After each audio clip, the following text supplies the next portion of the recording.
Now we are moving on to object-oriented concepts. This is the basic building blocks of for being a software engineer. Procedural languages, as far as you just able to know about, first of all, what is an object.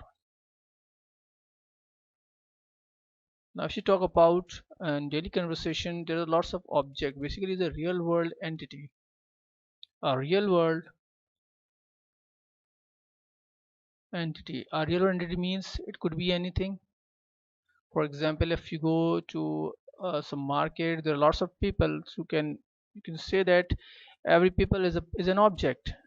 So lots of things are there, so this could be anything. So it can be an instance of class. An object is an instance of a class,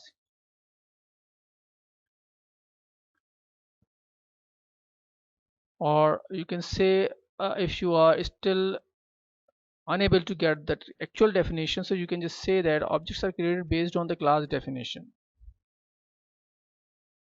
And if you talk about, so what are objects? Your car, your home, your table, it could be your dog, your pets, dog as well. It could be your desk, it could be your television set or bicycle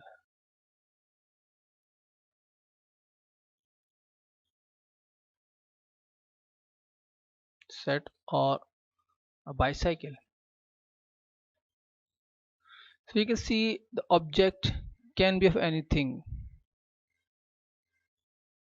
What are the characteristics?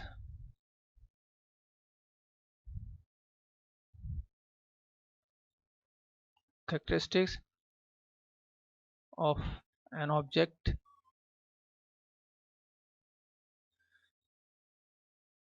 The main are two.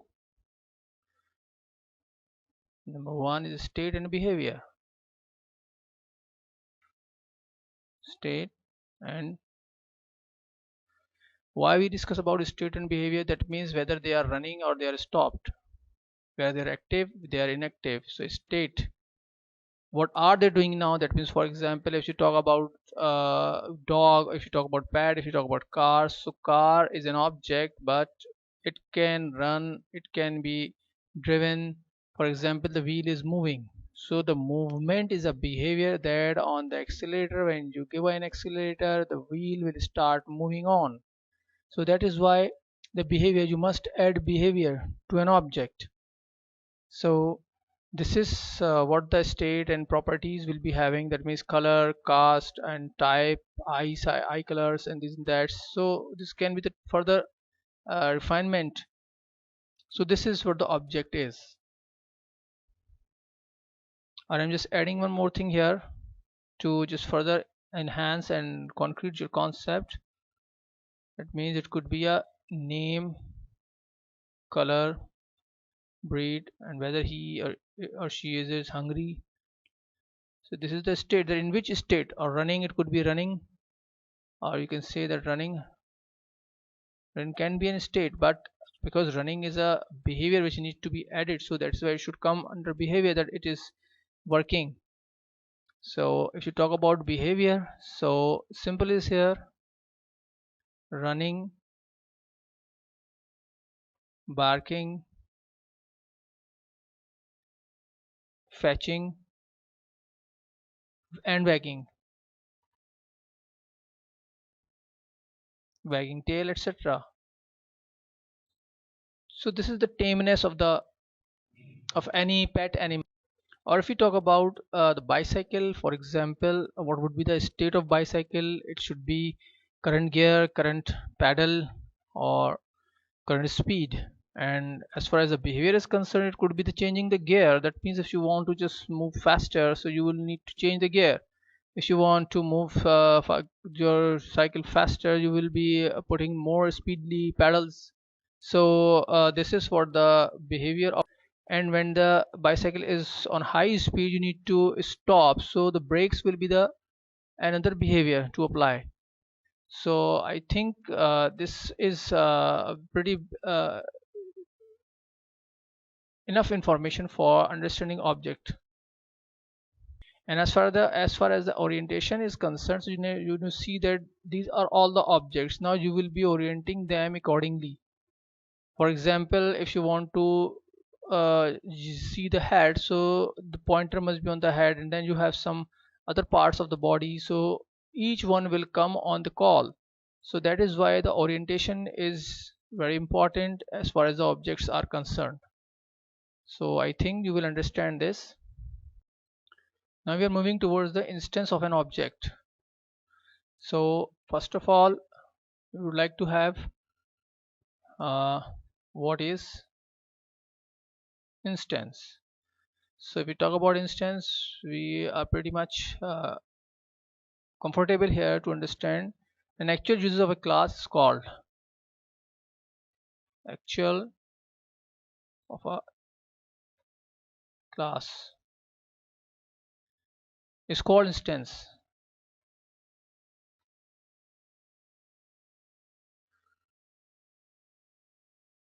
On the other hand, the working part as an object.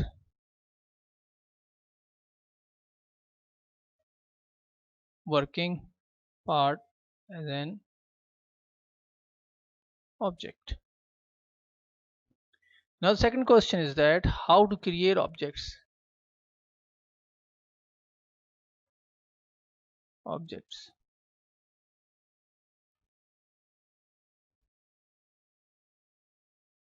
Now to create object, what you need to do is simple is that you have to instantiate a class. That means, for example,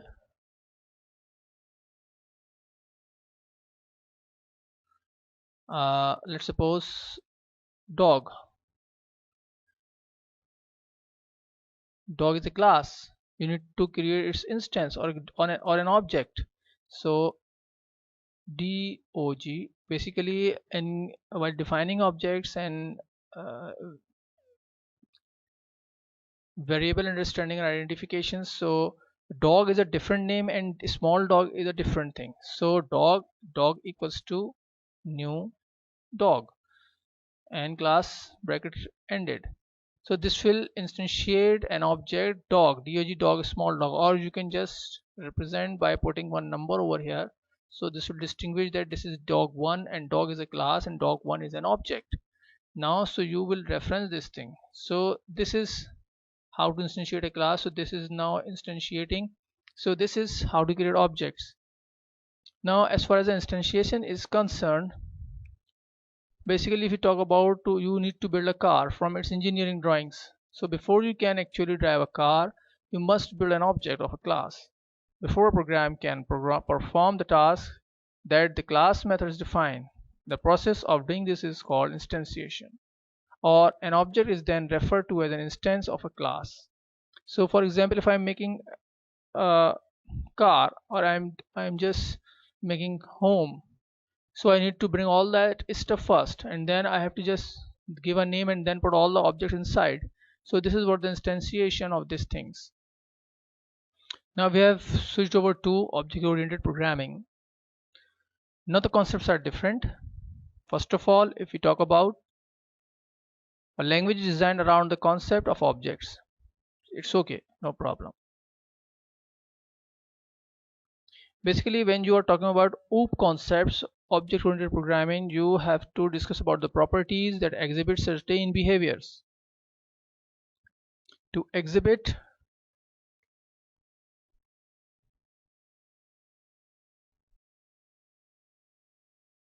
certain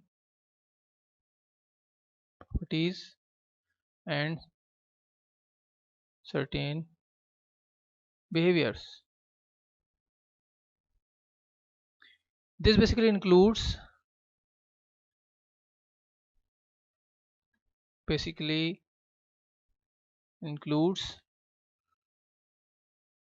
the structure of OOP, that is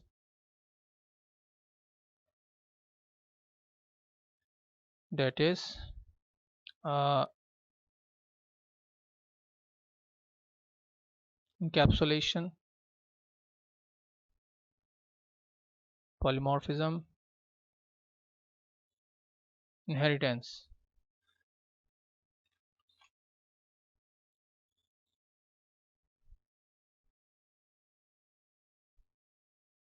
So, or in some cases you can say interfaces as well.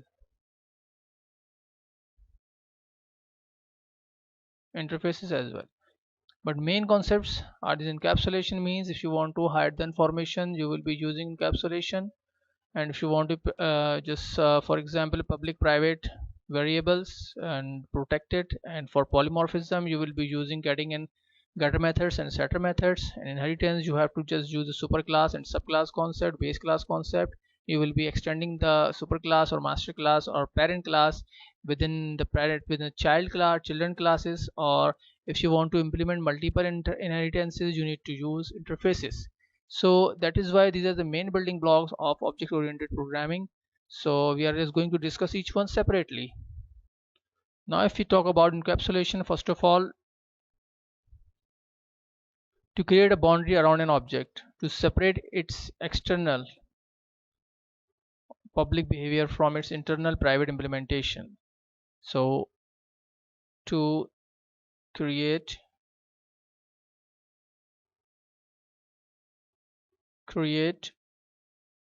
a boundary around an object to separate its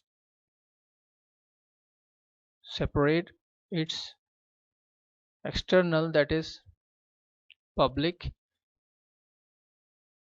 behavior, from its internal, that is private.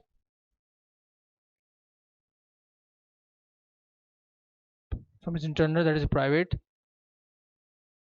implementation. For example, if you want to develop a software for accounting purposes, so definitely you would like to protect the account holders name and account number as well. So they can be the part of private or protected variables. For example, example I have quoted is the, I think, simple example to understand what is public, what is private, and what is protected. So now if we are moving on to other concepts of object-oriented programming, that one is inheritance. So what does inheritance do? Basically the class may inherit from a single base class. A class may inherit from a single base class, and the second class may implement zero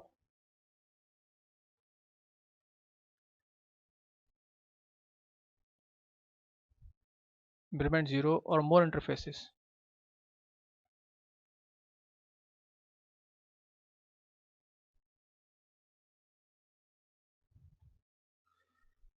For example, if you want to create some mathematical or arithmetic functions in, let's suppose, master m, you define all the material there, and then you have want to extend the class. So this extension will be called as inheritance. That means, for example, if I write some code here, you can see this.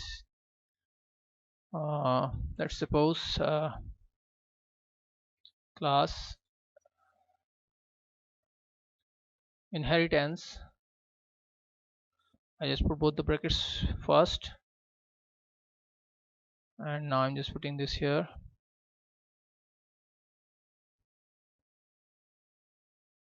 So this is, you are just going to implement class inheritance. Now here are some other methods. Let's suppose, or you want to use this, create this as a public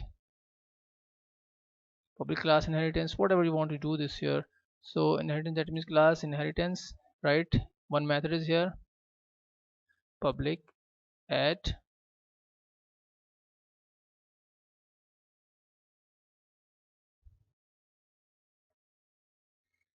void add,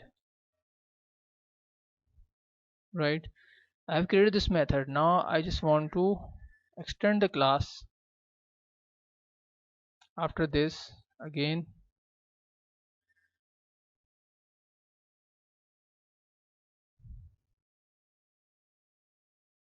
public class B extends inh. So this will be the extension of class, base class to drive class. So this is a simple concept of inheritance.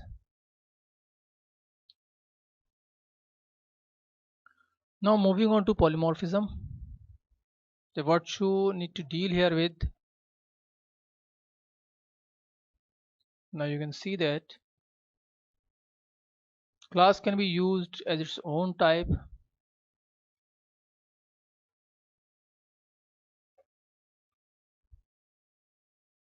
can be used as its own type, or cast to any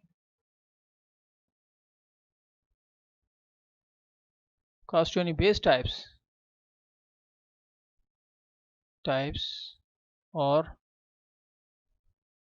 interface types it implements.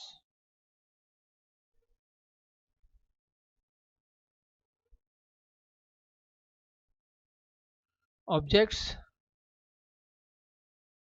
may be used as methods,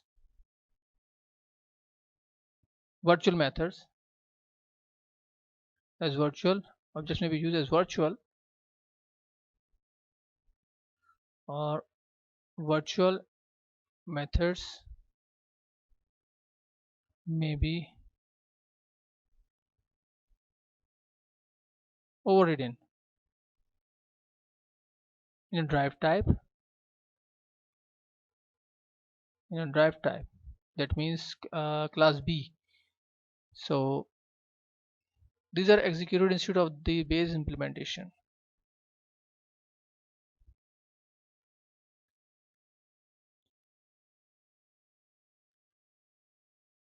Executed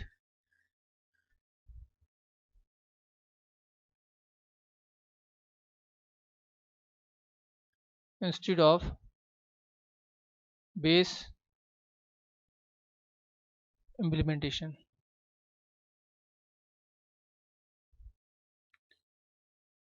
Use of getter and setter methods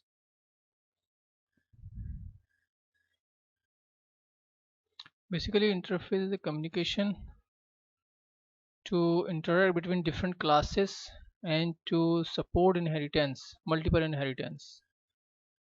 An interface can implement multiple inheritance. Now we are up till here, so you will understand in the topic inheritance. Thanks for watching.